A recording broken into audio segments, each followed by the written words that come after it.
You're muted. There we go. Well, that's all good. So we're gonna get here into the official beginning. All right.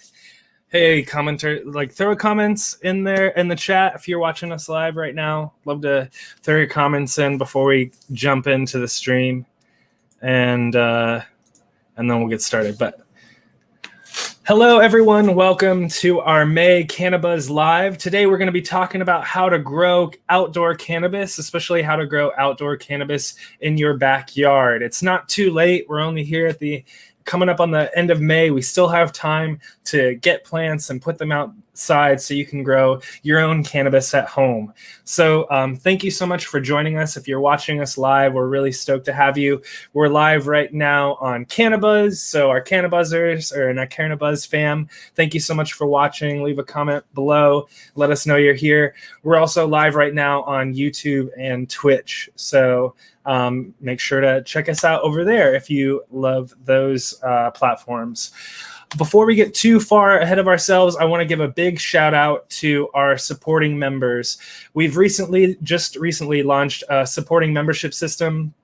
So people can become monthly patrons, supporters every month, and it's really, really helpful. We have CannaBuzz Premium and Associate Producers, and both of those groups of people, we love them both, and they're super helpful, and we really want to thank them for supporting us and helping make this possible, helping us create more content, and helping just support CannaBuzz and helping keep CannaBuzz alive. So I want to give a quick shout out to our associate producers.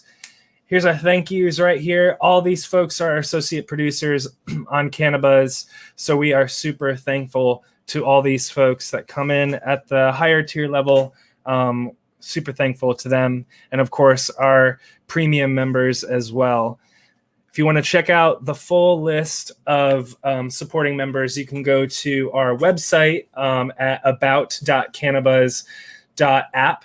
And there's a list there that you can, or actually you can open up the menu in CannaBuzz and see thank yous, I think is what it's called in the menu.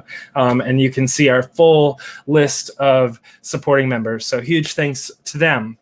Well, thank you so much. We're now officially ready to go. I'm going to bring in our members here, our panelists here to the chat. We've got Flower Reef, Dragons, Flame Genetics, JR Token have all joined me. Later, we'll have Seattle Chronic Seeds. He's just running a little bit late, so he'll be joining us in a little bit later. But JR is there we go. JR is over there on our screen. JR is my co-founder here at CannaBuzz. We started CannaBuzz together just about 2 years ago. So huge thanks to JR and the whole community for helping make CannaBuzz possible. JR, thanks for joining me today. Thanks. I'm really stoked. I think this is a good topic and good timing. A lot of people are getting legislation in their state, and they have an opportunity to grow. They might have a little bit of space in the old backyard, so it'll be nice to help steer them in the right direction. Definitely. So let's have both of our panelists introduce themselves real quick, and then we can get into our questions, JR. Yeah. And also, so we've got a kind of flow of topics and questions that we'll be going through, and then at the end, I'll be selecting questions from the community that we will also answer. So stay tuned for that. If you posted some questions on our posts earlier in the week, I'll be going through those and finding stuff to go through. But anyways, Flower Reef, thanks so much for joining us. Let's have you introduce yourself. You're on CannaBuzz, so let us know your username, and then let us know who you are as a grower. Okay, so my name is Andrea, Flower Reef on CannaBuzz. I'm super excited. This is my first time doing a live. This is super exciting, and I'm super excited you guys asked me. So I'm not experienced even a little bit. So I'm surprised you guys even asked me, but this is awesome. And I'm in Canada, so I don't know where you guys are. But the weather here right now is freaking awesome, freaking awesome. So I'm definitely excited and want to take advantage of this season.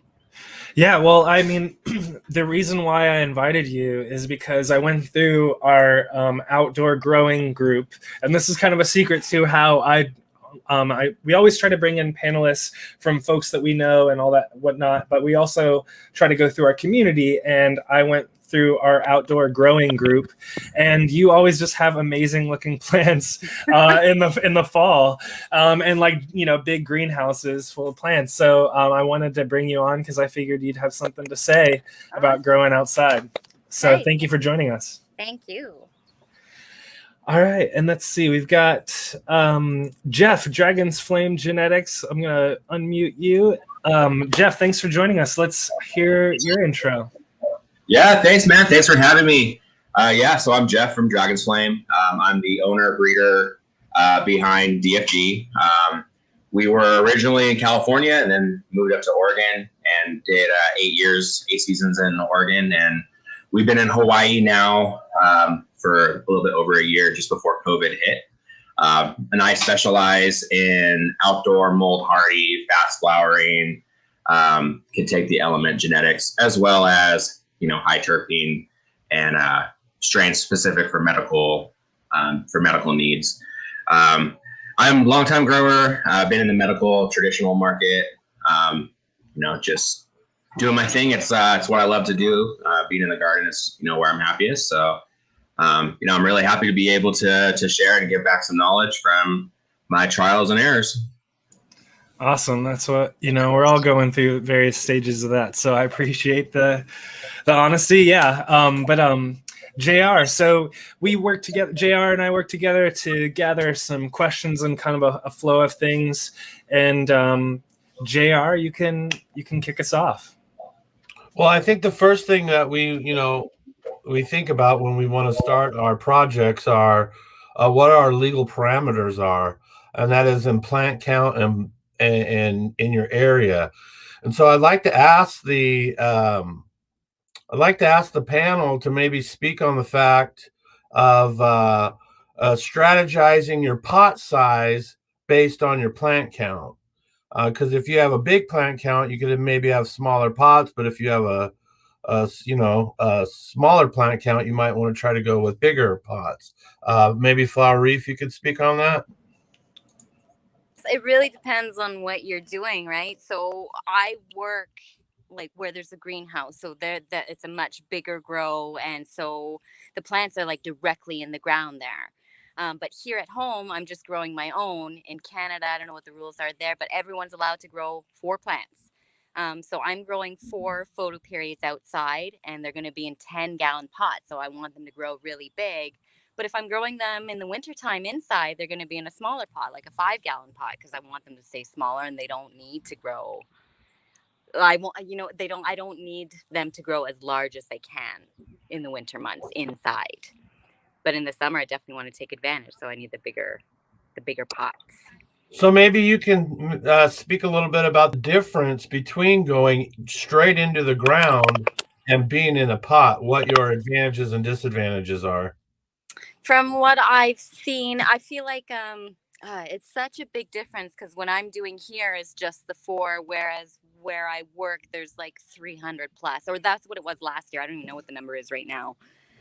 So you can't move them. Once they're in the ground, you can't move them. You can't do anything. Whereas, so if there's a problem where maybe you can move it from one location to the other in certain circumstances, when they're in the ground, that's not an option. So like if you have bugs or whatever, overcrowding or something like that, and you don't anticipate that in the, like at the beginning, like they are where they are. That's it. It's permanent. So with pots, you can maybe move them around, and it just leaves more room to work with them, I feel like. Excellent. Yeah, no, that does totally. Okay. Yeah. And now, Jeff, could you maybe talk a little bit about sun cycles and how much actual direct light do you need to be able to grow in your backyard? Yeah, so, you know, a lot of strains, well, most strains, the more sun you give them, the bigger they're going to get. You know, the sun is how they're able to conduct photosynthesis. So when they are in more sun, they're able to be healthier. So I always try to give usually when I set up a property, I pick the absolute best full sun spot that I can. That being said, cannabis is very adaptable. I mean, I've seen people that are able to pull off crops in fully shade grows.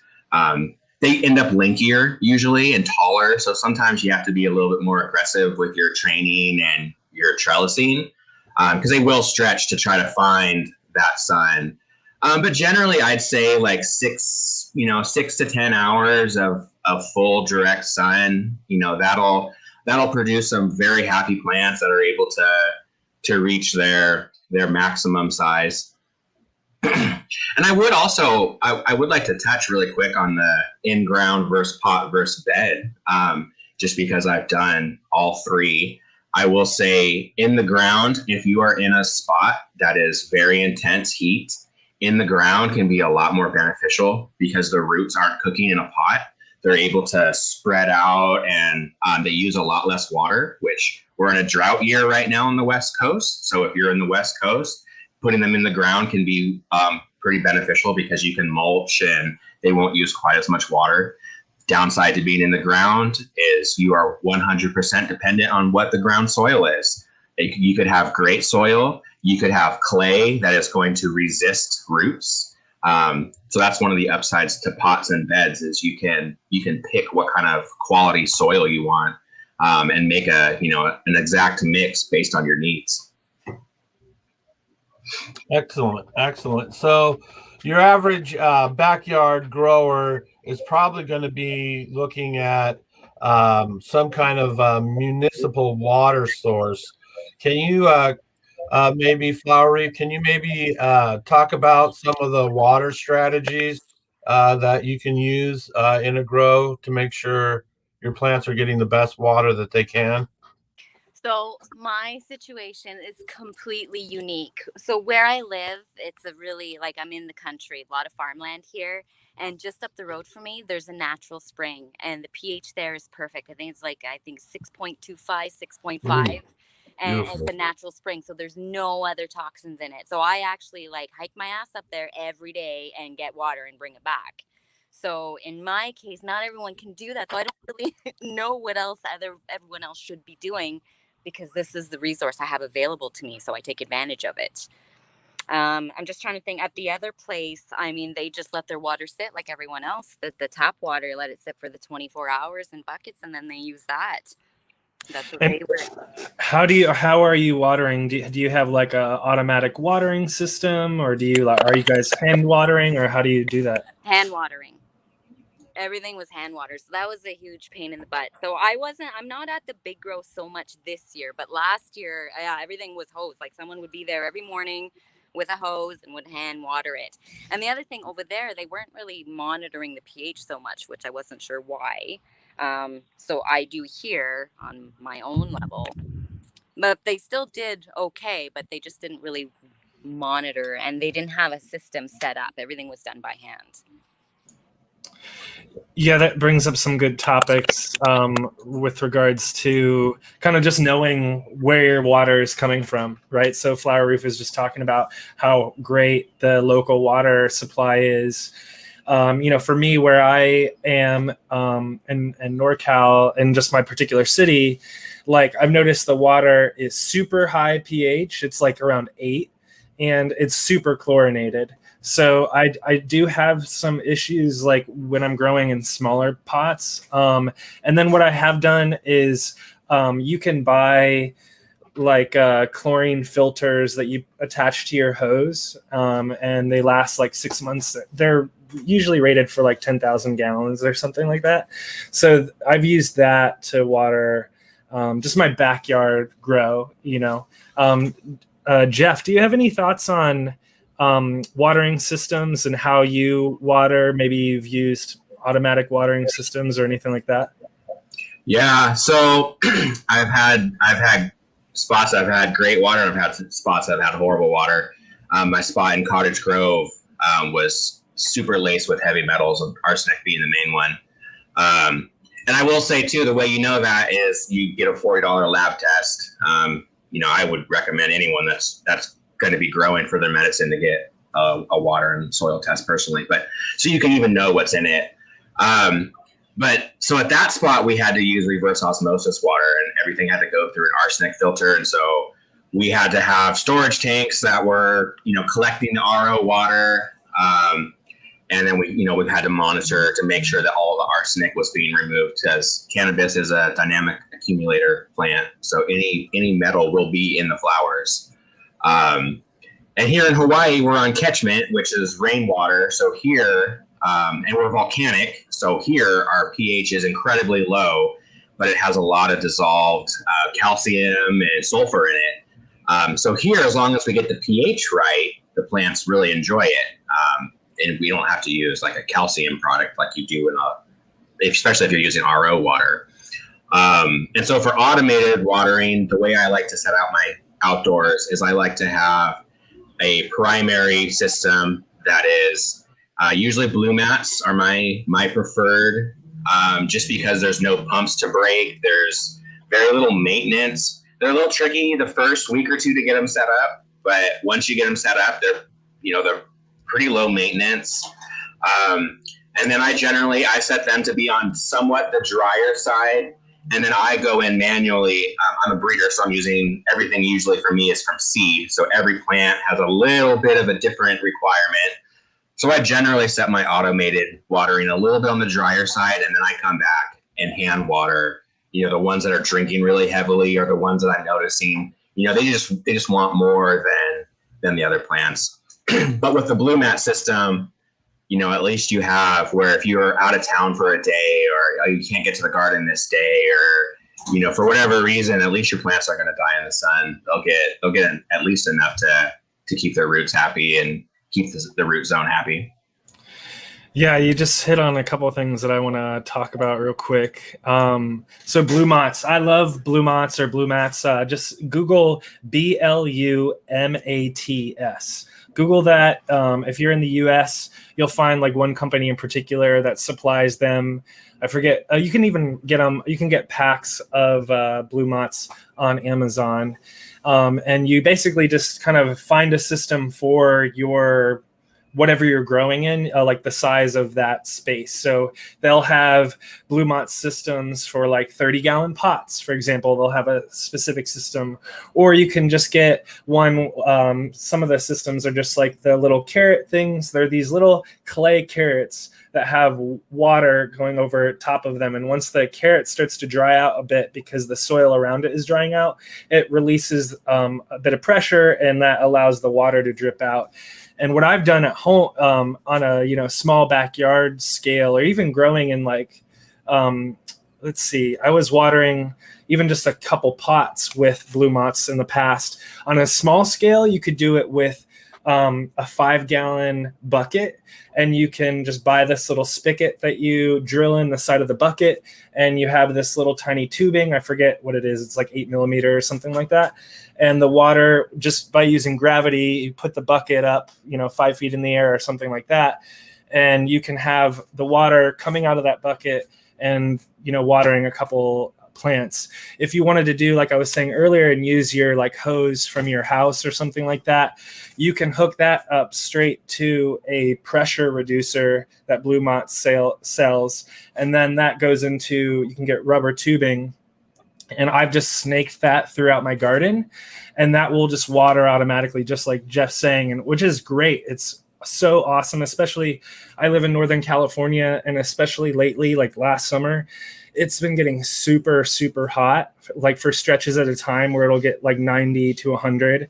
And so those days, especially growing outside, like Jeff was saying, and you're growing in pots, you'll go through water really quickly, even in like a 15 or a 30 gallon, especially like a 15-gallon pot and smaller. Those will go through water super quickly. You might have to water those a couple times a day, depending on how hot it is where you are. And I guess how humid it is. But I really love Blue Mott systems. So I just wanted to jump in and say that because I found they'd be super helpful. And then another topic that I noticed that we don't have covered that I want to make sure that we touch on real quick is what you're growing in, soil or whatever. Jeff talked about that earlier in terms of if you're growing directly into the ground, it's helpful to know what you're dealing with. If you're just dealing with clay or some other sort of soil situation that you want to be aware of, like Jeff was saying, you can get a soil test. But if you're going out and filling up pots of soil. Maybe we can talk about that just super quickly. I myself in California, and now it looks like it through a lot of the United States, you can get Soil King. I really love Soil King's Big Roots soil. I've used that, and it's super good stuff. I also might just suggest going to your local like grow or hydroponic store and asking what the growers there really like, or what they've had success with. Jeff or JR or Flower Reef, do you guys have any thoughts on soil and maybe suggestions for how people can make sure that they're growing in good shit and not just buying the like cheapest, compost that you can get at Home Depot or whatever? In my opinion, I think if it were me and I'm going outdoors into pots, especially larger pots, I'd want to do like a Coots mix from Build a Soil and have it to where I'm just giving it pH'd water for the most part. I have seen some of those situations where those soils kind of gas out a little bit towards the end, so you got to top dress a little bit. But as far as ease of use, pre-mixing in the beginning saves you on the back end, where if you don't have a good mixed soil, you're going to be feeding it, when you're watering. So, it's just a matter of strategy and your ability. I mean, if you're in a pretty confined space, it's tough, or if you're physically limited, it's tough to mix large batches of soil. So like you said, there are some bag soils that you can get that'll kind of give you a medium that you will then eventually have to feed. Totally. That's a great point. I've kind of now had both experiences where 2 years ago I was well prepared and I used a Build a Soil kit. That's buildasoil.com. They have nutrient kits, and they have like directions on how to mix your soil. But I had followed their directions the first year, and it was great. It was just like JR was saying. I just watered it and didn't really worry about it, and it was awesome. Where last year I was being a little bit too, I don't know what, not paying enough attention, and I just was I just mixed stuff in, and then I had to really worry about nutrients later on in flower especially. So I definitely, this year I kind of learned my lesson. I went back to Build a Soil. Build a Soil is great because you can actually just call them and say, hey, this is the base soil that I'm using. What nutrient packs do you suggest that I buy to add to it? And they'll tell you how many cups of the mix to add to your soil. So I highly suggest them, because I literally just did that. I called them and I said, hey guys, I'm mixing 6 30-gallon pots. How much nutrients do I mix in, per 30-gallon pot? And they told me. So highly suggest them. We just had actually Seattle Chronic just joined in. So that's a great time to get me off the stage and get him on the stage. Welcome, man. Good to see you. We'd love to have you introduce yourself, give us a little bit of background, and then I'll throw you a question about growing. For sure. Seattle Chronic Seeds, name's Rab. I've been doing this 20-ish years or so. Northwest style, but I've worked around in multiple environments. Breeding, growing. Of course, I started off just in a simple closet, moved my way outdoors and into facilities, and now here I am today. So a great topic to throw at you before we jump into our next set of topics. Real quick, I'd love to hear what you suggest for growers that are growing at home in their backyard in terms of pot size, and then how can they find a great soil to grow in, and any suggestions around that. Yeah, so I mean, it depends. I mean, so for first-time growers, you could say, going with a larger pot size, larger plant, but usually it's just to kind of get your things dialed in for the first year, and to more so understand the cycle of things, pest cycles, things like that, what's going on in your area. So generally what I recommend is just to kind of start small, few plants, start within your plant count, if you have that pertainable to your, medical count or whatever it is. But I'd say anywhere between 4 and 6 plants are manageable between one person. Usually outdoors, I think I came on and you were talking about 30s. I would say somewhere, usually starting between a 15 and a 20 myself, especially if you're running soil, just to kind of manage the amount it dries out and to be able to play around with it a little bit if you're feeding. But usually for the first time grower, I just say getting some sort of pots, running them outside. And then, I mean, if you can raise beds, it just makes things a little simpler with blue mats. But I like to be able to kind of adjust and feed towards things. If you're not growing a cover crop, then you don't really need to run a larger pot size, I feel like. So anywhere between a 15 or a 20 outside, I think, for the first time. You're not going to get massive plants that way. If you go with 30s, 50s, you're going to get a larger plant, but then that's more to deal with in the end. And a lot of the time people, you know, put so much consideration in the actual grow that they never look towards the end of the cycle. And, you know, if you're running 30 to 50, you get, you know, a poundish a plant. It's your first time growing and you're having to deal with 6 pounds. It's a lot to work with, especially drying, getting everything done correctly. So I say start small. I would say usually 15 to 20 gallon pots. I personally use Bio 365 soil. I've used all types of medium, and I just find their Bio All blend to be just a nice balance. It's easily tailorable to specific blends. So if you're wanting to create your own, you know, nutrient base for it, or adjust it if you want to run cover crops, things like that, it tends to respond really well to it. But I played with a lot of different mediums, and I tend to like theirs the best. For those out there who are not maybe familiar with cover crops and what that provides for the rhizosphere, can you kind of speak on that a little bit? Yeah, so basically it's just certain plants that we will plant alongside or beforehand, just to stimulate the rhizosphere.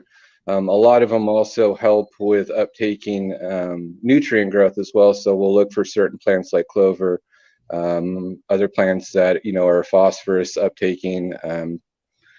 I'm just trying to think of other nutrient values as well, but a lot of it, in my opinion, has to do with pests as well. Like, I started to learn that just different cover crops play in terms of what will attract different bugs as well. So you have to take that into consideration. But essentially, it's just kind of stimulating the soil for your plants. And also, a lot of time you'll grow your plants out, and then once your plants are in the flower, you'll chop down your cover crop and give kind of a compost nutrient base, throw some compost on top, and kind of activate a whole new cycle to kind of stimulate the flower growth as well. But that's getting a little ahead of topic. So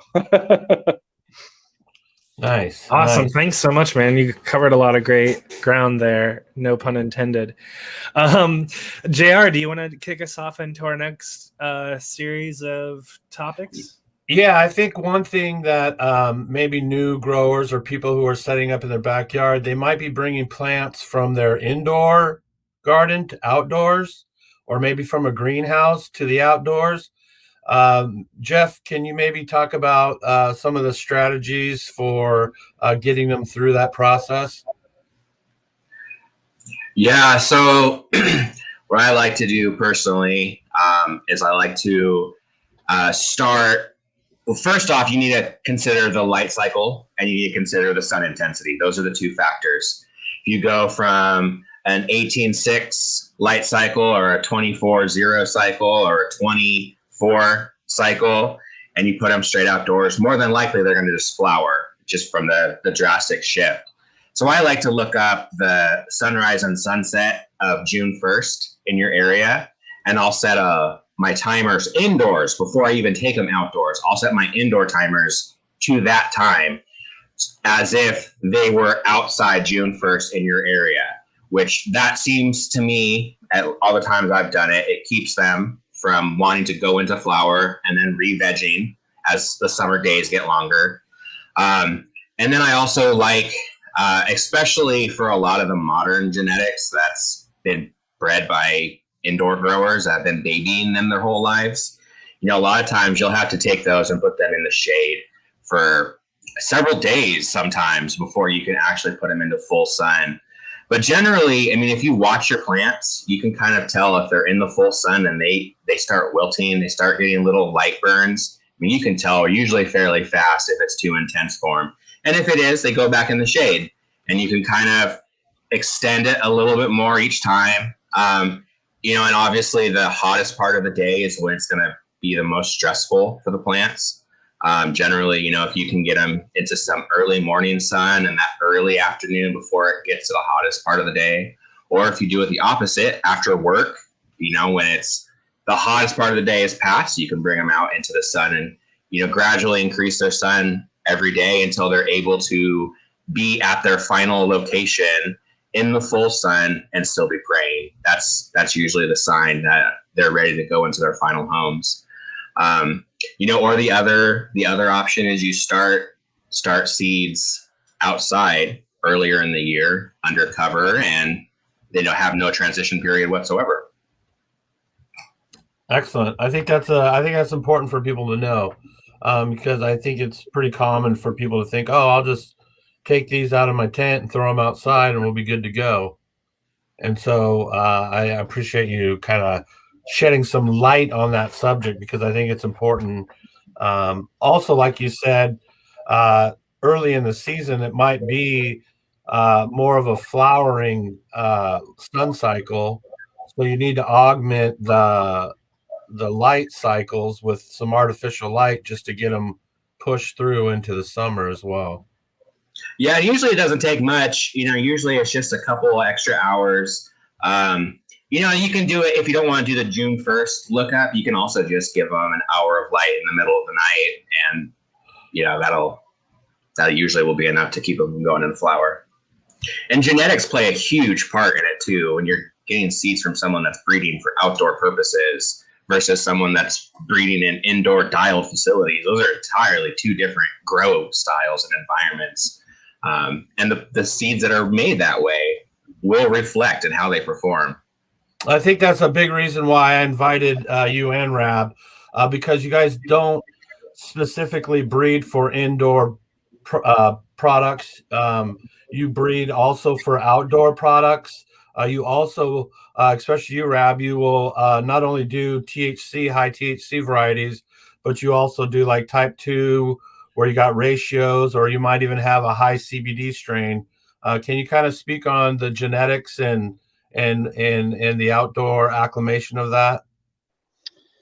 Yeah, I mean, it does play a huge role, and that's kind of I'm glad you kind of brought that to topic too, just because myself and Hoku, I was actually just over there today, and we were kind of looking through a lot of the stuff that we were running of the CBD, THCV, different cannabinoid profiles, and just how they kind of respond more to sun, because I run all indoor currently, and he has the greenhouses outdoor, and then I'm also doing an outdoor setup with Dutch Blooms this year.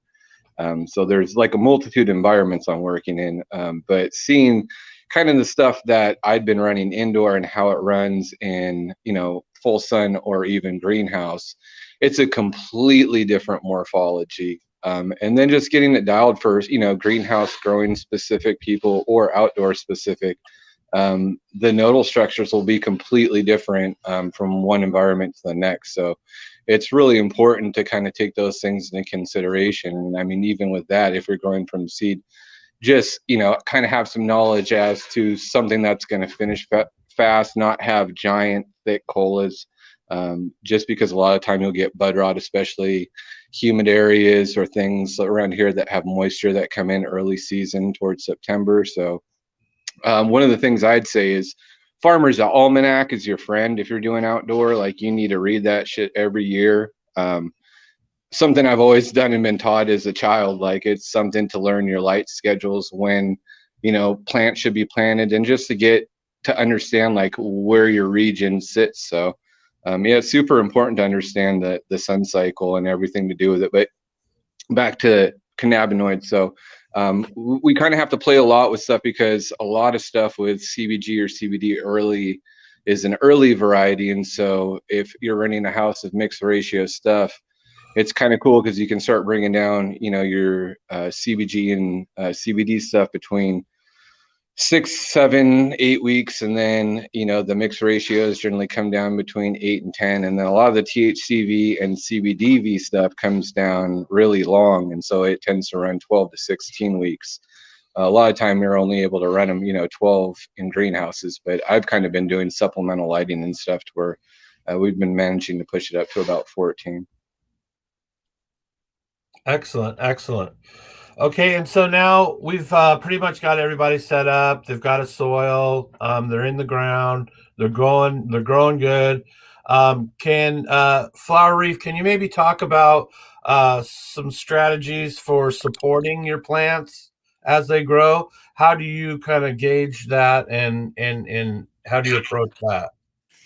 So I want to be as natural as possible. I don't like the idea of tying them down or using the net and all that. I feel like it also restricts how I can get in there and move around and like get in the dirt if I need to. So I do a lot of super cropping right now, like just almost a little bit every day, just a little bit. So it's like very little stress. And Can then you explain what that is real quick? Super yeah, cropping? sorry. So like just like you just you bend the stems without breaking the membrane. So just to so it keeps them shorter and bushier rather than letting them grow super tall.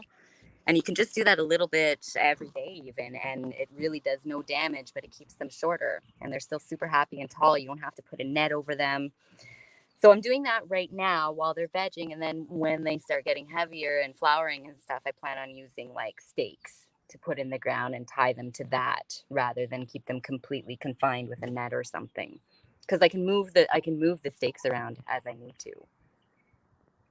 Right, Excellent. because how big are the pots that you're typically? Because if you're moving plants again, I forgot. Yeah, I'm going to be using 10-gallon because Okay. I'm going to have, I believe, just two. I don't even know. I have a bunch right now. I don't even know what the whole plan is, but two for sure and some autoflowers. So I just don't want to get ahead of myself because it's just me too. So two doesn't sound like a lot, but at the end, it's a lot. You actually helped us just hit one of our viewer questions. Sharbillo asked, can both autoflowers and photo period plants be grown outdoors?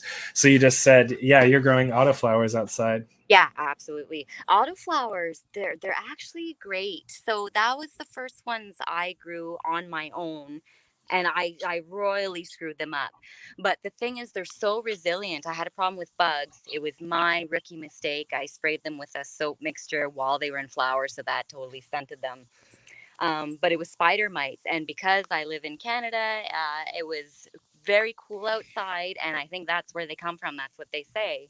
I was able to throw them outside overnight, and the bugs were gone like that. Like I didn't have to use a pesticide or anything. So my only fault was like my rookie mistake, not knowing about the soap and them being in flower.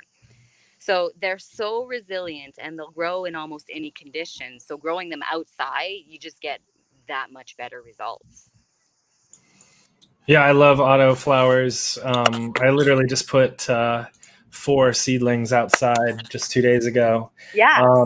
And my strategy there is I'm going to have the bigger plants that I'll get to harvest in October, but these autoflowers I'll be able to harvest in like July. Exactly.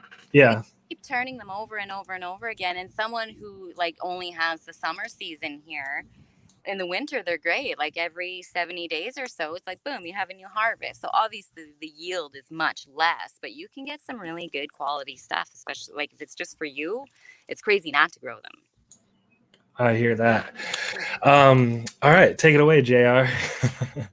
Excellent. So now that we've talked about some of the supporting strategies, actually, I'd kind of like to get maybe Jeff, maybe your perspective on that supporting plants and strategies for maybe people who are going to be in large pots and doing large plants. Yeah, so for me, for outdoors, I don't even consider using anything under 100-gallon. I like to do the big plants. I've got plant counts to worry about, so I try to maximize every single slot that I can. Generally, I like 200-gallon pots or 4x4 beds at a minimum. And so my style is when I first plant them in the beginning of the year in June, and usually I actually try to get in by Mother's Day, usually is my goal. And I'll put a smaller inner metal cage. Usually I'll do like a 6-foot field fence type inner cage that is just slightly outside of the current plant size. And usually by Mother's Day, when I'm growing, they've been started at the very beginning of the year. They're already, 2-footers usually, at least by the time I put them out, if not double that. And so I'll put a 6-foot inner cage, and then on the outside of the bed or on the outside of the pot, I'll put a 8-foot metal cage. And so during the whole grow season, all year, I'll be pulling the branches down and through the inner cage and getting them to go the direction of the outer cage. And so then when stretch comes, they go through the outer cage and come up, and that's your support. I've always grown in climates that have a lot of wind and a lot of rain. And heavy buds, wind and rain is a combination to come out to see plants on the ground and split stems. So by the way I do it is I like them to have as much support and strength as possible, so that if we have a rainstorm or a snowstorm, I mean, that's not unheard of where I was growing in Oregon. They have something strong and sturdy that will keep them from splitting. And you don't have to, like, if you're doing smaller, you don't have to do an 8-foot cage. Like if you're just doing 30-gallon pots, that can be just a smaller 4-foot field fence. Usually I just roll it around a pot, figure out how long I want it and cut it, and, make however many you need for the year. And I have a quick question on that, Jeff, actually. Sorry to interrupt you, because I've been messing with this as well as I've been growing outside in my backyard, and I use cattle fencing. That thankfully we have a truck, and so we just went to like Tractor Supply or whatever and bought like a big ass sheet of or a thing of cattle fencing. But I found it's a pain in the ass to bend that stuff, especially if you want it to be in like a perfect circle around your pot. Do you have any tips for how to make these like cagings kind of fit around your pot or anything like that? If you've learned any sort of tips?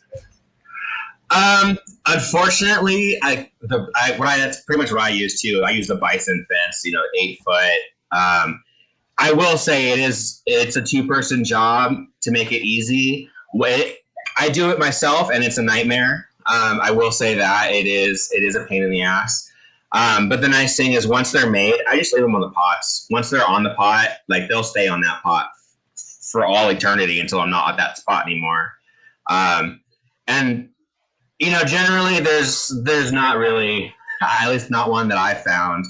I do like to get like pool noodles, like from Dollar Tree or Walmart, and I do like to put pool noodles on anything that's been cut. Just because I've had too many cuts on my arms from reaching in and getting you catch your skin. That does suck. So that's, kind of my style. And you don't have to use bison fence. I mean, you can, you can use trellis netting. You can use bamboo stakes as well. I mean, that's the cool thing about cannabis is it's pretty easy going. There's all different ways to do it. Yeah, last year when last year I grew directly in a raised bed into the ground and had plants that had a little bit more sativa in them than what I was expecting. And so they were like 12 and 14 feet tall. And so for those, I was using trellis netting. And there's actually, I forget what their name is. I think their name is like Mr. Green.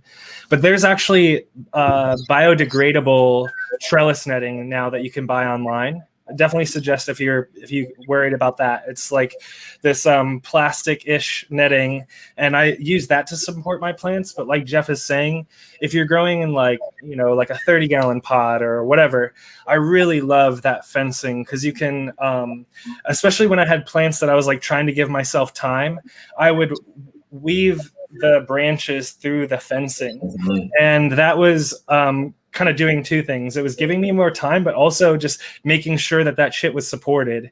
Because when you have wind and all this stuff and these branches get big, and especially, you're 6 weeks into flower, those branches are heavy, and you don't want to be in the home stretch of flower and all of a sudden you've got branches on the ground broken, Yeah. And one nice thing too with doing, especially if you do an inner and an outer, is it lets you know exactly what you have to prune off.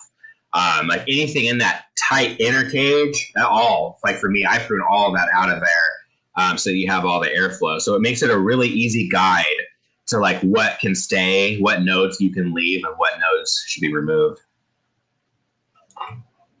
That's a whole interesting topic right there that I feel like would take another time to talk about, because JR is always giving me a tough time. He's saying, man, you got to clean your Bottoms. bottoms, man. Can't He's be always, walking around with a dirty bottom. yeah, I text him photos. I'm like, look at these giant plants. He's like, you got to clean your bottoms. I'm like, Yeah. fuck. So then I like clean the shit out of it and I text him back. I'm like, I did it. Get off my back. Let's see. Well, so let's see. One of the things that I would love to talk about, we kind of talked about it a little bit earlier in terms of building soil, but let's see, anyone can raise their hand to chat about this one, but feeding your outdoor plants, maybe Flower Reef, how are you feeding your outdoor plants? Are you in a soil that's just kind of water only and you're good to go, or are you feeding your plants? Yeah, so I'm doing organic, completely organic. I'm using the Gaia Green organics. So right now they're just in the organic living soil. So they're good for about 4 weeks. But I mean, outdoor too, I feel like a schedule kind of goes out the window. I was like, okay, every 4 weeks or the soil is good for 4 weeks and then you're supposed to feed them every week or whatever. But like, just watch your plants. They'll tell you, because it's like outside, you water them so much more than you do inside, or if it's hotter out today. So I really watch my plants. If it looks like they need something, I feed them. So knowing what they need to really goes a long way. So that's like my best advice, is knowing. But to make it easier, I find like the organic is the best way, because I just use the living soil, top dress whenever they need it, and then water, and that's it. What are you top dressing with? With whatever fertilizer. So I have I just use worm castings and all-purpose fertilizer right now because they're in veg, and that's it. Nice. And could you touch on a little bit of, you said knowing it. So I think in grower terms, one of the things that you learn, because we have a lot of folks that are now on CannaBuzz that want to learn to grow, right? So as the new growers or aspiring growers that are watching right now, you got to learn about your leaf deficiencies. Yeah. So could you talk about that a little bit? Yes. So even I still don't know for sure. Like if I see it, the leaf, I know there's something wrong, but I don't know right away, oh, it's nitrogen or phosphorus or whatever. I have a book. But I know at least the leaf, like if it's not perfectly green, whatever color that strain is supposed to be, and if it's not perky, if there's spots or anything, right away, I go to my book and I look up what it needs, and then I give it that. And then I wait a little bit and I watch it. And then if it comes back to health, then I did whatever right. If it's doing something else, then something else is wrong. So I really, really had to do my homework first to make sure, so that I could just really read it and know what it wanted, if that makes sense. Totally. Rab, I'd love to hear from you. What are your thoughts on especially for home growers that are growing in their backyard? What do you suggest for people feeding their plants and keeping them supported?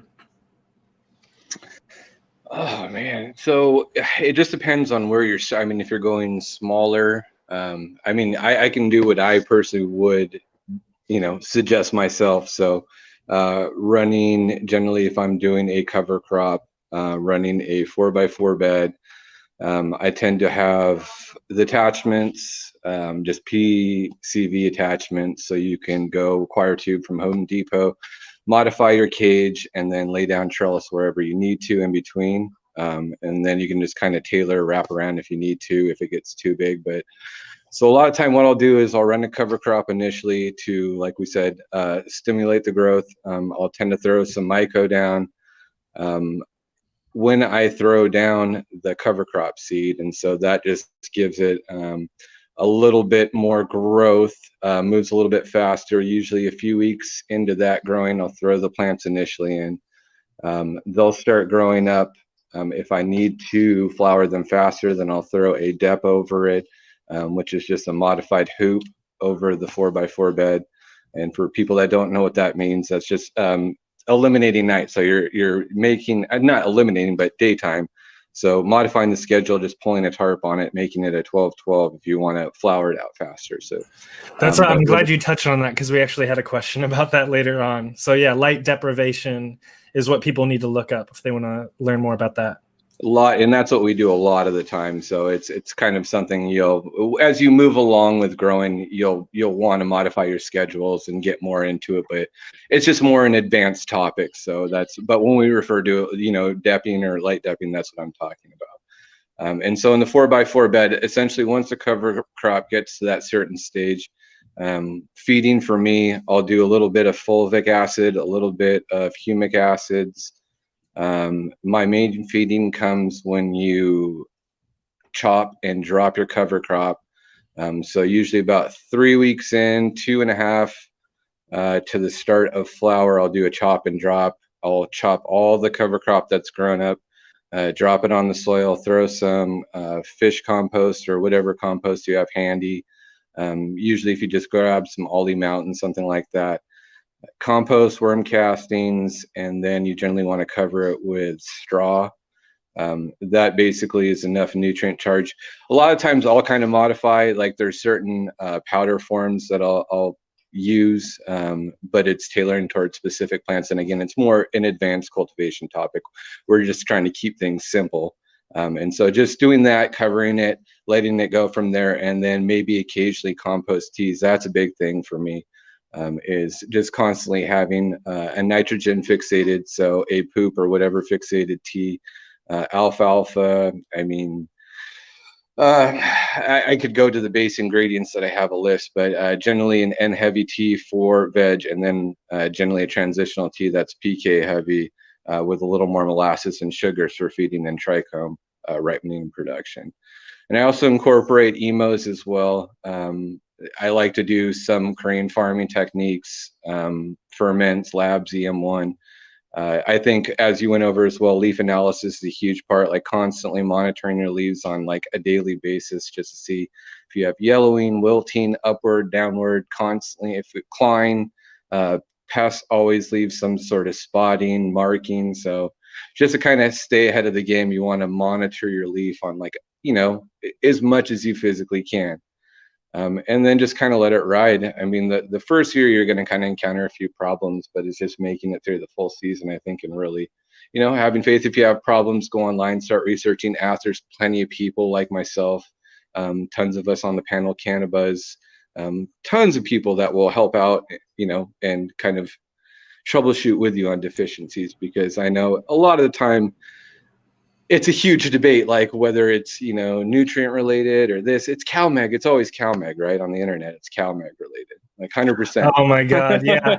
I'm in a grower. I'm in like multiple Facebook grower groups on Facebook, and it's hilarious how many times in the comments people are just like, more CalMag, and they're like legit serious. It's like, what the?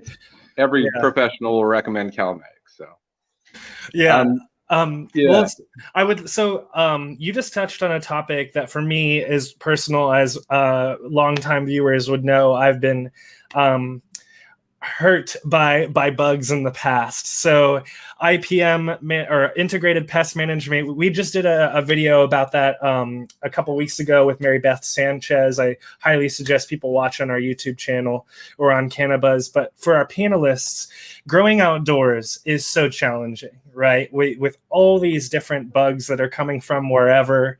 Like the other day I had leaf miners on my lettuce in our front yard, and my wife was like, where did these come from? And I was like, we're outdoors, man. They could come from anywhere, So Rab, I would love to hear what you suggest for defending your plants in, let's start in veg. So, people are watching this video, they're going to be growing these plants through June and July. How can they protect their plants through that period of time?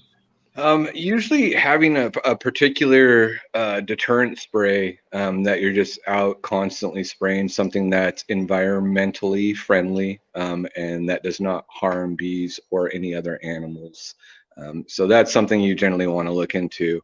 But just something like for KNF or oriental herbal nutrients, generally based out of repulsive things that insects hate, they're just fermented and then sprayed on the plant continuously. So they, along with having, companion plants or banker plants, which are just plants that attract other pests. So it's just becoming familiar with like what are the most common pests in your territory. And so a lot of time we have problems with aphids up here. I think we all do, right? I mean, it's just like a huge thing. I know we deal with it in multiple regions, but it's just common and they're nasty up here. And so just having something around that they like more so than cannabis, so having one other plant that they might like. Same with mites. Mites love clover. So if you're running a cover crop, that's one thing I always like to tell people who run tons of clover is like, you want to get that down before the 3-week mark, because if you're going to do it at 3 weeks of flower, you're going to be noticing webbing, week 6 or 7, and then That's your a good crop's going to tip. be. So Yeah. it's just researching what attracts pests that are familiar with cannabis and trying to deter them from your plants. Spraying, like if you're just having to go to a store and buy something like Lost Coast Plant Therapy, Dr. Zymes, all they have pretty clear labeling. They can be used in light dilutions to heavy infestation dilutions, and they're environmentally friendly for the most part.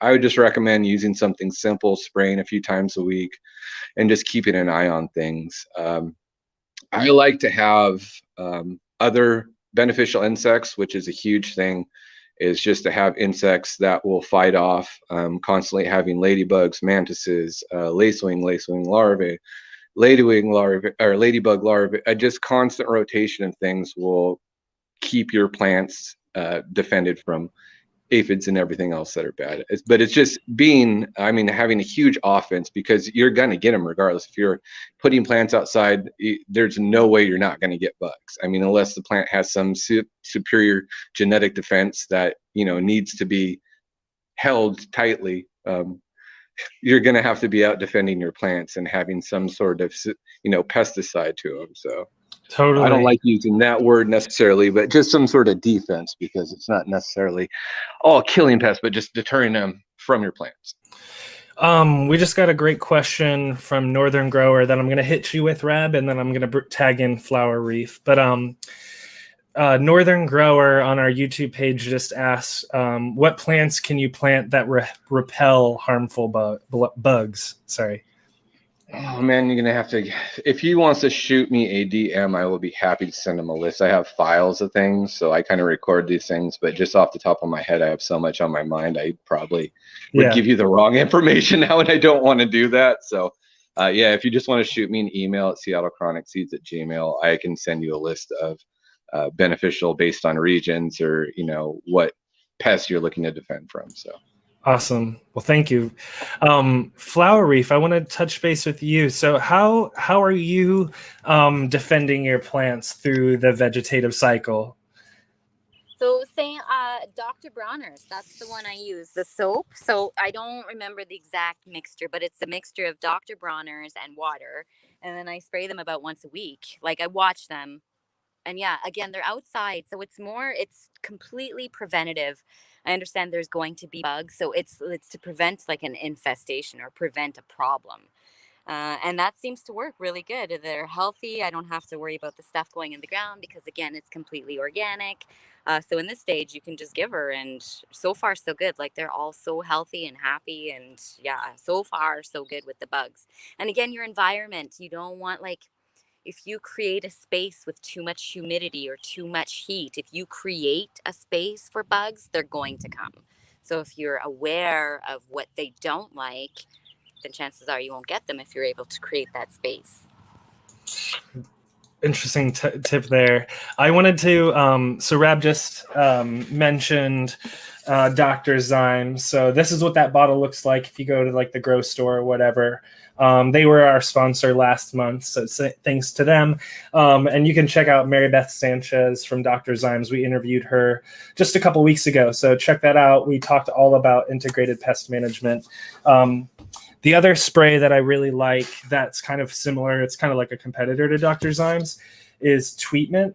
Tweetment is more mint-based. I think Dr. Zymes is more like citrus-based. Tweetment is more mint water, or like a mint concentrate based, and both of those are great, and both of those you can use both in veg and flower.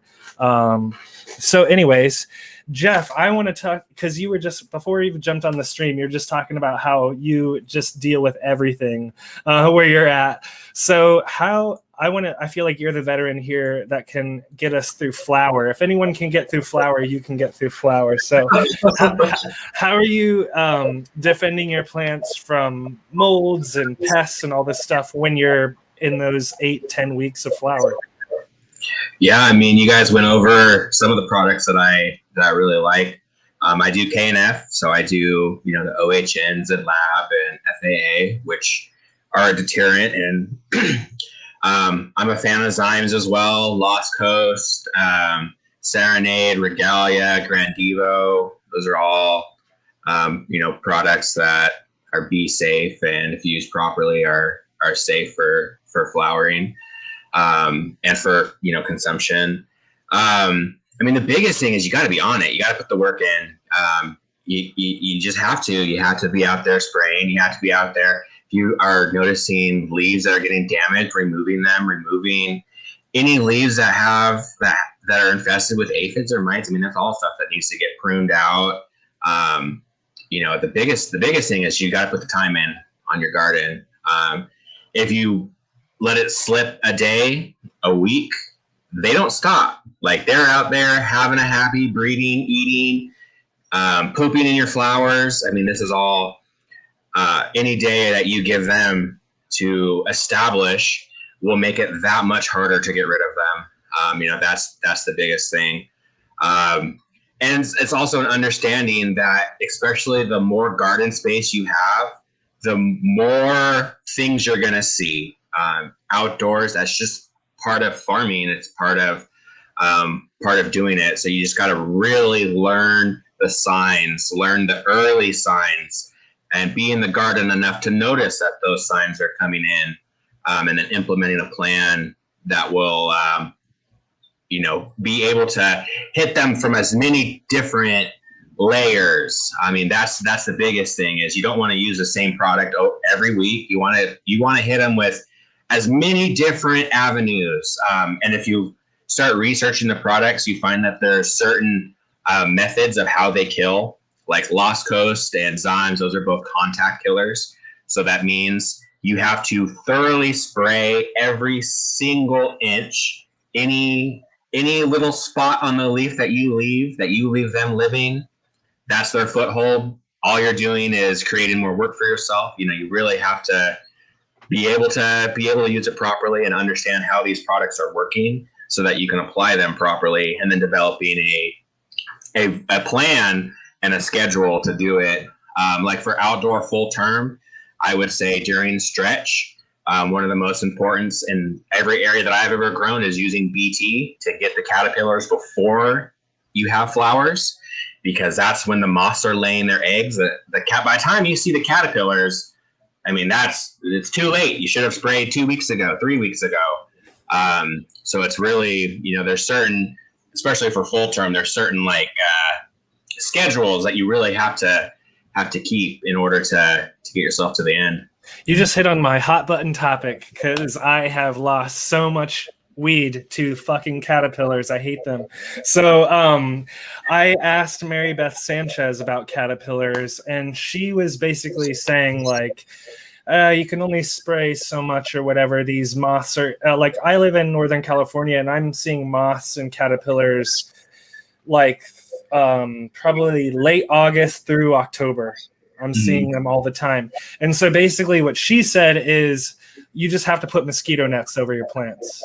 And that wasn't something that I've seen. I don't see like the big outdoor growers in NorCal covering their 14-foot plants with mosquito nets. So I was kind of curious what you suggest. How can you really defend yourself from caterpillars? Well, the other thing I like to do is bug zappers. You know, if you put a few bug zappers out, not in your greenhouse, because you don't want to be attracting them to your greenhouse, but, you know, like 50 foot away or 50 foot away from your grow space. You know, the moths love those little blue lights in a bug zapper, and, you know, that'll do a lot to kill the adults. And unfortunately, the other method is using your eyes and tweezers or your fingers and pulling them out, cutting any area that they were pooping in, because any poop left in the flower, I guarantee you the first rain is going to be mold.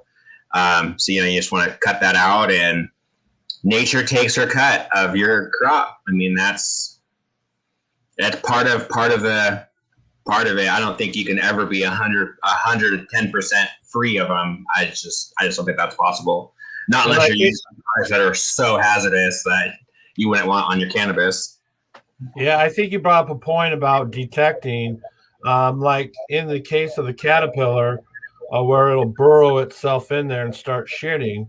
A lot of times it'll be like a leaf or a little brown area, and you pull it out, and if it's slimy at all, you need to immediately cut out that area, because like you said, that shit's just going to spread botrytis all the way through, and then it's just going to be a rot situation.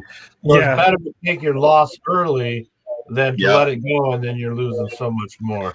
Yeah, you have to really be on top of it. Even without rain, you'll get bud rot. Because in California, we don't get rain anymore, it seems like. So even without the rains, like Jeff was saying, you'll still get bud rot. And it's really difficult. I hear what you guys are saying in terms of finding them, but it can be really difficult because sometimes those caterpillars are really, really tiny.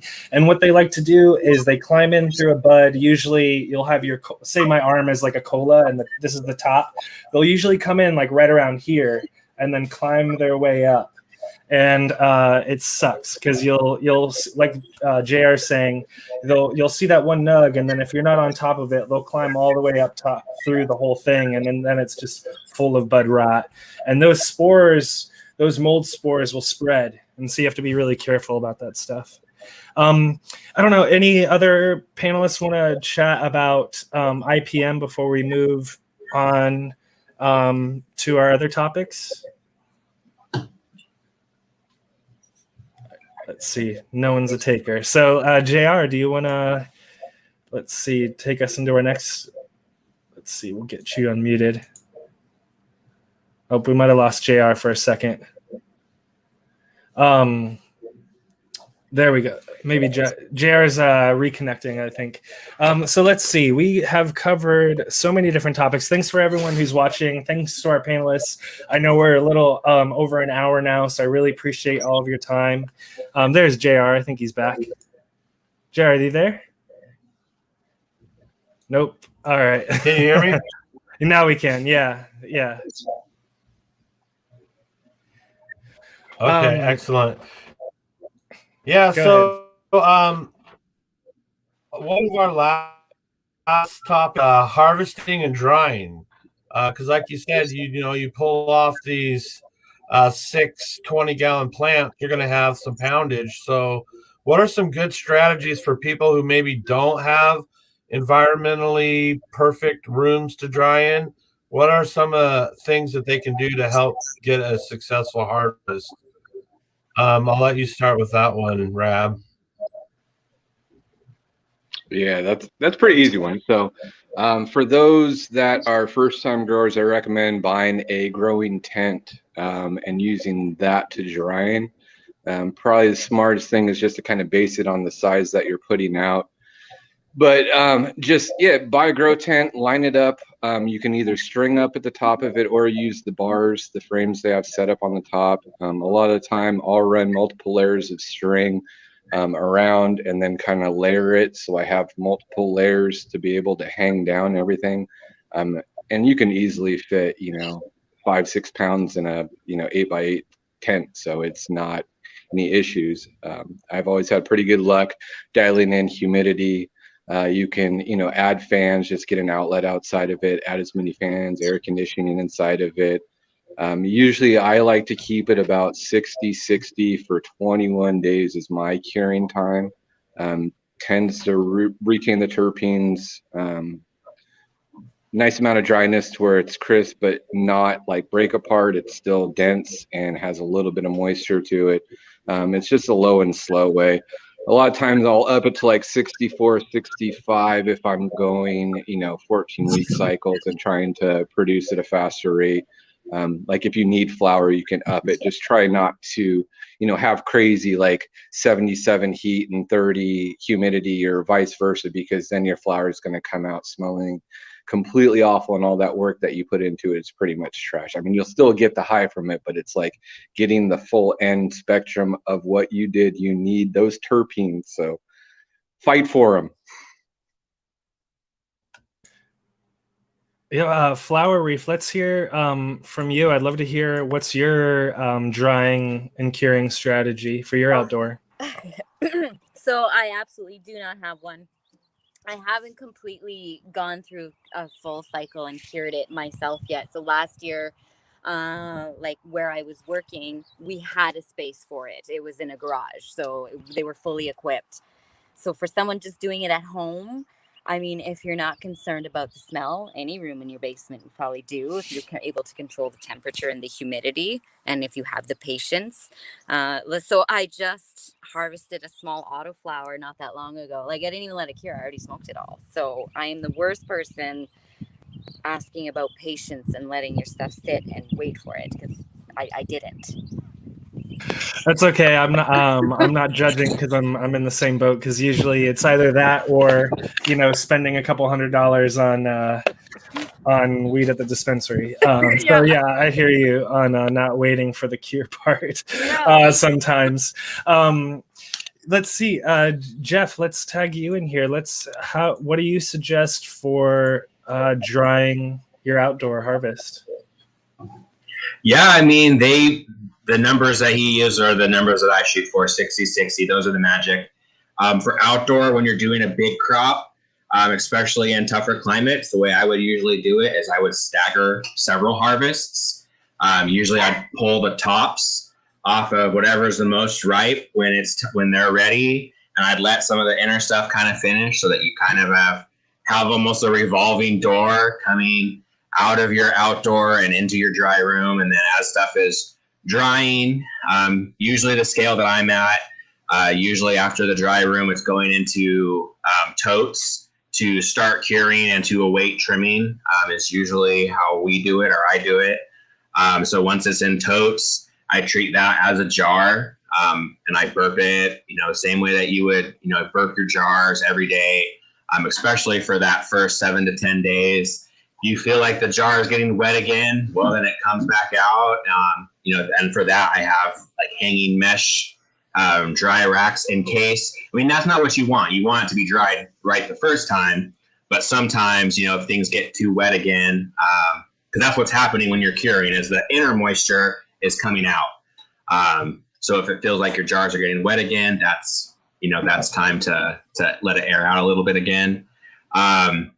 And then for the outdoor, usually the way it goes, especially in Oregon where I was at, is, you have this nice, okay, you pulled some tops, you filled it.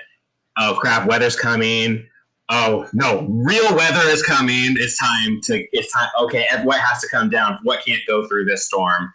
And then it's all hands on deck, getting it hung as fast as you can before the storm hits. If there's stuff that, especially for me, because I do the mold and mildew resistant stuff, with all different flower times, I've kind of, planned my garden accordingly to that, so that, if there's a storm the first week of October, well, I have stuff that might be not quite ready yet, but it's not so far in that, it can't take 6 days of rain. It really comes down to knowing your strains, knowing, what your dry space is. So a lot of times, at least, for me, the dry space will be full sometimes. You wish you could take some stuff, but, there's only so much space. You just kind of got to roll the dice and, see what the genetics are made of. Awesome. Well, that brings us to our questions from our viewers then that I want to make sure that we bring in. So this next question I'll throw to Rab over at Seattle Chronic Seeds.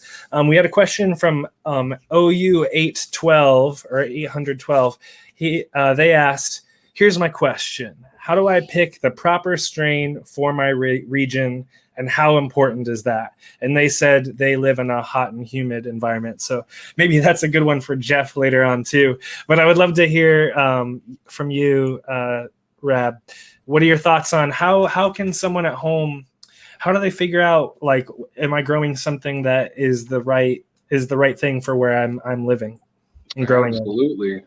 So a lot of it is just going through trial and error through the first year and whatever makes. I mean, so taking clones is a super important thing. I don't know if you guys touched on that, but it's like anytime before I'm going to put anything outside, you got to take copies of it, just to have its backups. And so you have those waiting, especially once you're doing trials on things.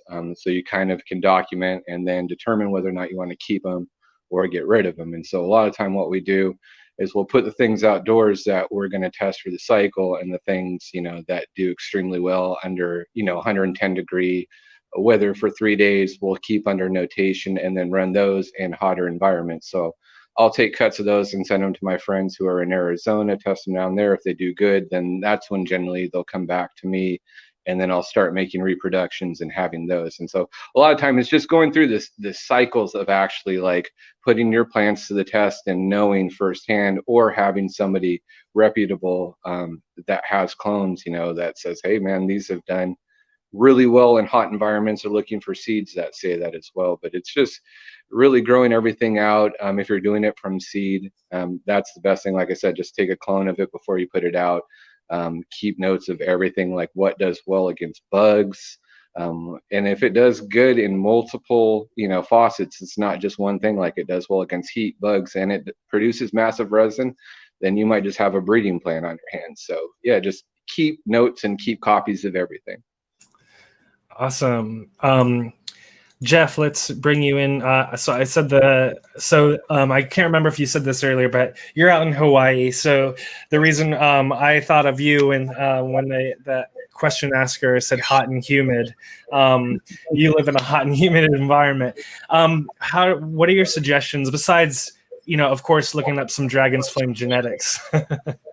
Yeah, I mean, I'd say part of it is doing research.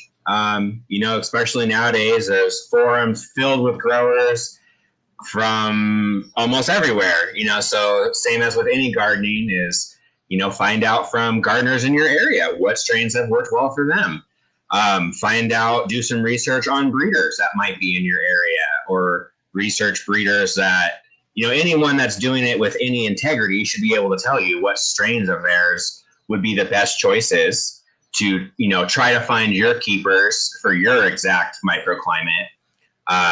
You know, and that's, you know, that's the biggest thing is vitally important, especially when you're in a tough climate. Not everything is going to work in every climate. That's just the reality, especially nowadays when so much of the seed market is based on cookies.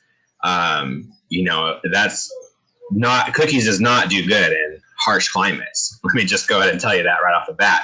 So that's, you know, it's a lot of it is just doing the research, and then like Seattle Chronic said, running them yourself, you know, get your recommendations from a few breeders that you have, you know, researched and built some respect for, and, you know, inquire with them and get some recommendations, run their recommendations and see how they do. Pull cuts, keep them around. They do good for you. And if they really do good, maybe breed with them. You know, that would be my advice. So of your lineup that you have available right now, what would you recommend for people growing outdoors in the northern area? So in the northern area, my first recommendation is always Dragon Stash. It'll take what nature will throw at it, especially Oregon, Washington, Vermont, Canada. That's always recommendation number one. My Missy Stash is another very hardy outdoor line. Last I heard, it was setting terp records in Massachusetts as well. And for someone that's willing to go to a sativa, the Yunnan Dragon is virtually bulletproof outdoors. Mold, mildew, extreme humidity, extreme rain, it doesn't care. For the most indica thing that I have, that would be of mold and mildew resistance, I'd say that's the Celestial Dragon. You know, it's a really fast flowering, heavy yielding, you know, broadleaf based, with, you know, nice gas terps that'll take what nature throws. Perfect. Beautiful. That's good information. Rab, can you kind of speak on to some of the varieties you have available that would work really good outdoors? Stuff I've been doing is going to be cannabinoid or one-to-one. A lot of that was done outdoors or is influenced more towards quicker flowering times or powdery mildew resistance. But a lot of the new stuff we've been working on is just kind of taking some of the new hype flavors and cuts out there and then adding more cannabinoids and powdery mildew resistance to them and trying to shorten the flower time so that they can be enjoyed by all along with a full spectrum profile. So I believe those are actually headed out here to Seeds Here Now for a drop here shortly. Excellent. Excellent. So, Flower Reef, I'd love to hear from you with respect to what you suggest people, given right now as a recording, if you're watching this in the future, we're recording this on May 22nd, right? So it's getting towards people are starting to think about putting plants in the ground, at least in North America. So if people are thinking about, they're watching this and they're inspired by you and everyone watching, which by the way, people have loved your honesty and your comments. So shout out to that. That's awesome. Anyways, what do you suggest for the growers at home? Should they start with seed? Should they start with clones? And if they want to do that, how do they do that? So hard. Again, so many things. Always ask questions first. Here in Canada, you never know. This is a wild year. It's not even June yet, and it's been 30 degrees every day here. So, like, you'd think I'm in California too. This is not normal. So normally I'd say start all your stuff in like before April. And then as soon as you know there's no more signs of frost, put your stuff outside. But even then, I mean, that could be now or that could be in the middle or the end of June around here. You never know. So like just, again, being knowledgeable, knowing where you live, knowing what the ground is like, knowing what kind of plants do well, like just read. Knowledge is power. I can't say that enough. Read as much as you can and trial and error. Like if I lose a plant, if anything, it's a learning experience. All the plants I lost just not that long ago, like I could have been really upset, but I learned a lot from it. So just keep trying. I love that perspective. Yeah, I agree with that. And for those that are watching at home, if you're, I guess, fortunate enough to live in maybe recreational market or even medical market or states, and if you have a medical card, your dispensaries might carry clones. And so clones are a great way to start, especially if they have genetics that you're excited about. It's Jeff just kind of touched on this earlier, but I recently got a clone of Forbidden Skittles times Runts. And so that's going to be something that I hit up the growers, the clone providers. It's Purple City Genetics. And I hit them up and I said, hey, do you guys have any suggestions for growing this outdoor in Northern California? And they said, this is more of an indoor variety. So if you're in a place where it gets really hot, it'd be nice to grow it on pots so that you could put those pots underneath shade or something like that.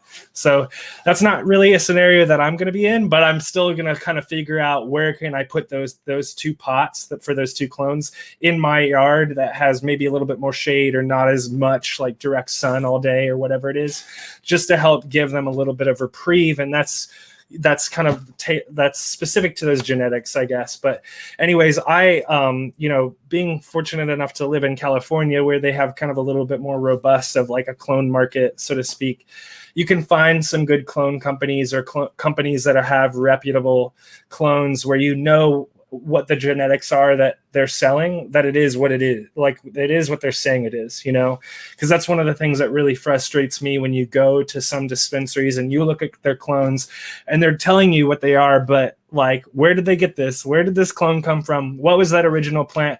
Is this actually OG Kush, or is this actually cookies or gelato, or are you just telling me it's gelato? Like, I want to know that I'm growing gelato if that's what you're telling me. You know what I mean? So those are some suggestions for the viewers that I wanted to throw out there, especially for new growers. I think clones are great. Just definitely look into them. And then, a whole new other topic is about making sure that you're getting them from a place that doesn't have bugs everywhere, or you're buying clones from a place where the clones actually look happy in the place where you're buying them from. They don't all look like sad and yellow and shitty, because I've seen that as well at dispensaries. So another question that I wanted to bring in from our viewers, and I actually don't have someone in mind for this one, so anyone can jump in on this. This question's from the American one. How late do you all think you can plant cuttings or seedlings outside in North America and still end up with a viable harvest, or at least good smokable material? So who would love to take that one? I'll have to unmute you, so you might have to wave or whatever if anyone's... Nope. Seattle Chronic, do you want to jump in on that? Yeah, so generally, I mean, I would say depending on your cultivar, I mean, it's really depending on the flowering cycle. You want to give it 4 weeks to veg. So I would say June, you're kind of in the heat wave already. I mean, you want to be planted, probably before the end of June if you have to. I've done it into July. You just want to have earlier flowering varieties, or the ability to be able to pull a tarp. So, I mean, if you can do that and set up a depth cloth, then you're fine. Doing stuff in July and doing late planting, staggering planting as well. But I would say no later than June, most likely. Awesome. And then another question, and then I think we're pretty much out of community questions. This next question was about hemp pollen. So this is a question that comes up: is am I going to get pollen from my neighbors? And I'll say this with my window kind of open right now, so I have to be a little bit quiet, but I think I've gotten pollen from my neighbors, because he's like 2 years ago, he was like, yeah, I think one of them was a male, and I got some seeds, but that was cool for me because I wanted more seeds. And then I'm the next door neighbor, and I'm like, that wasn't cool, man. Like, make sure that you're growing females out there. I don't want pollen. So, oops, sorry, I just hit my mic. But does anyone want to jump in about like pollen drift, and do I really need to worry about pollen from hemp fields or whatever it is? Absolutely. Yeah. Not so much anymore now that things have dialed in on the genetic market. So years ago, there was a huge problem with the hemp fields to where basically there were so many people trying to get in the game and sell fake genetics that there was tons of fem seeds sold off, and huge lawsuits and followed. But you had to in the past. I wouldn't say as much now, but if you do have neighbors who are growing, I would just be aware. That way you know who to blame if you have seeds in your shit at the end. But no, I mean, the genetics have come a long way. People have stabilized things. People have COAs. They've built trust with farms over the past few years. And so I think a lot of the shady people are kind of weeded out. Not necessarily. Some people will still grow regular seeds, throw them outdoors, and have no idea. So yeah, make sure to sex your plants before you put them outside, or know the sex of them. Or if you put them outside and they're a male with balls, pull them. Do not pollinate stuff because you have neighbors. So if you are going to try and pollinate, do it in a cloth, something that you can move it away, sealed. A lot of time, if I do outdoor pollinations, I'll have an actual bag that'll have the pollen in, like a 1 gallon bag, and I'll do branches at a time. I'll spray all my other plants, kind of water them off just to make sure that they don't get contaminated as well. But I don't just go out there with a male and start waving them around, because you're going to piss a lot of people off. So. Awesome. Well, I think that pretty much covers all of our bases that we wanted to cover today. So I want to thank all of our panelists. If you're watching at home or watching live, or even in the future watching back on YouTube, let's give everyone applause for participating today. And also thanks to our viewers, our CannaBuzz fam that hit us up with questions in the lead up to this live so that we could ask questions. And also just thank you to our panelists for their time today. They've spent an hour and a half today on a Saturday hanging out and teaching everyone about growing. So we're going to have each one of you give us a shout out. We'll start out with Flower Reef. let's give a shout out to your CannaBuzz and anywhere else people can follow you, and anything else that you want to give the viewers a shout out. Okay, well, here's Flower Reef on CannaBuzz. This platform is awesome, by the way. I'm loving it. And I'm just on Instagram, so Flower Reef 420, Flower Reef _ 420 on Instagram. And that's it. And again, I am not very experienced. I'm like pretty much winging everything. I don't claim to know anything really. It's all about the experience for me. It's a lot of fun, and I hope everybody else enjoys it just as much as I do. We appreciate your perspective. For sure. Thank you so much for joining us. Thanks. Okay. Let's see, Jeff, let's have you plug your site, where people can follow you, and anything else. Yeah, so my website is dragonsflamegenetics.com. You can find my work, merchandise, all that on my website. And then we also have quite a slew of vendors these days. Neptune, Canada Seeds, Well-Grown Seeds, Great Lake Genetics, Frosty Flowers, Chai Life Genetics is carrying us right now. Making sure I don't leave anyone out here. Great Lakes. There's quite a few vendors that carry our work, and I want to give them a shout out for working with us, and always a big shout out to our testers that are following through. It's always hard to find good testers, and so the ones that follow through and help us learn more about our genetics. That's always information is power, and so we really appreciate everyone, and obviously everyone buying our seeds and posting photos and smoke reports. That's we couldn't do this without you guys, so thanks. Thanks, Jeff. And then last but certainly not least, let's hear from you, Rab. Where can people there you go. Where can people find more about you and everything else? So, of course, CannaBuzz, Seattle Chronic Seeds on CannaBuzz, first and foremost. I'm also on Instagram, Seattle Chronic Seeds as well, at pretty much any platform. That's what it's going to be. Vendors right now, Seeds Here Now, Neptune, The Seed Connection, Golden Ticket, Seed Bank, Hoku Seed Co. For CBD, CBG 1-to-1s, Chi-Town Seeds. I'm trying not to forget anybody else as well. Regenerative Seed Co. as well. And I have a bunch of new stuff heading out to Seeds Here Now and Daga.love. So awesome. And JR, I'll give you a chance to give some shout outs as well. Well, you can find me at CannaBuzz, and you can find me on Instagram at JR Token. And I really want to thank everyone for their time, especially the panelist members. I really appreciate you helping us further our community with knowledge. And like you just got done saying, knowledge is power. And so when we share these platforms and we share amongst each other, we lift each other up and we build each other stronger. And for that, I'm grateful, and I appreciate your time. Growers love. Yep. Thank you so much. Well said, JR Token. Thank you so much to everyone who's watching at home. Again, CannaBuzz is supported by viewers like you. We have a membership system. Please check it out if you'd love to help us keep this thing going every month. And we have prizes that we give away every month. We'll be giving away some irrigation seeds at the end of this month. So if you want to become a CannaBuzz Premium or Associate Producer member, sign up today and you'll be entered into that drawing.